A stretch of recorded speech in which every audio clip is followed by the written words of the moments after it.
Owning your own business can be both rewarding and challenging, with many entrepreneurs making personal sacrifices. But how can you invest inside your business to make it work for you?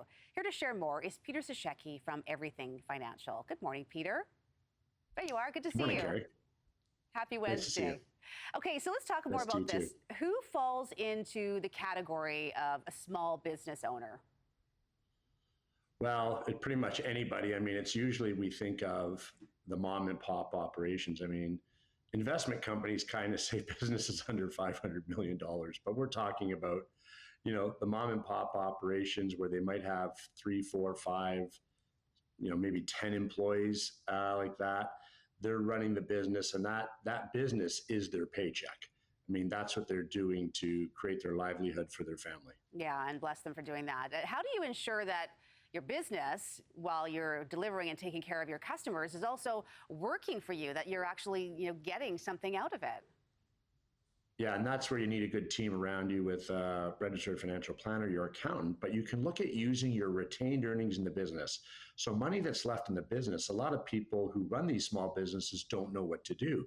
And basically what they need to do is change the mindset and start to look at the business as your pension plan.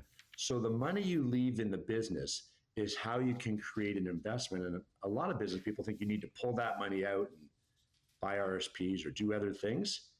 It's not necessary to create those extra taxes.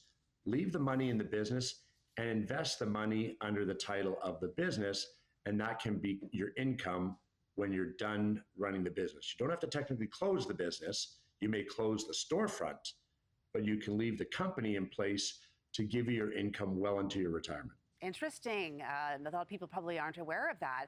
And for someone who is watching and wondering how to create a private corporation to invest their money, what can you tell us about that? That's actually really easy to do. If you already own the holding company, you already own, a lot of people just do it as a numbered company. But if you own this operating company to run the business and you can create a holding company, your lawyer can do that. You can even do it online, relatively easy. And then what you do is you just talk to your portfolio management company, as I said, your registered financial planner, and they will actually create an investment account under your company name. So the money never leaves the company. You're never paying personal taxes on it at this time while you're investing it.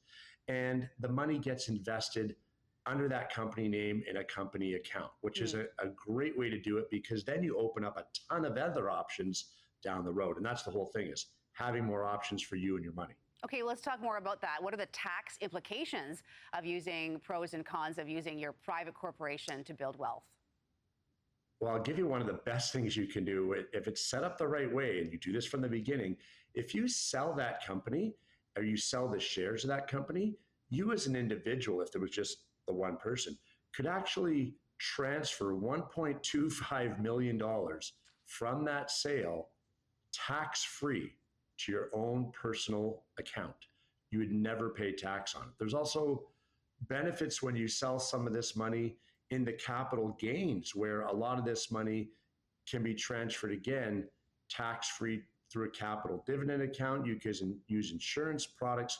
There's way more pros than there is cons in the way to use this money, get it out tax-free or extremely tax-reduced, Carrie, into your hands to provide that, as we call that, pension for retirement. Wow, really enlightening and great information this morning. Peter Sashecki with Everything Financial. Thanks, Peter.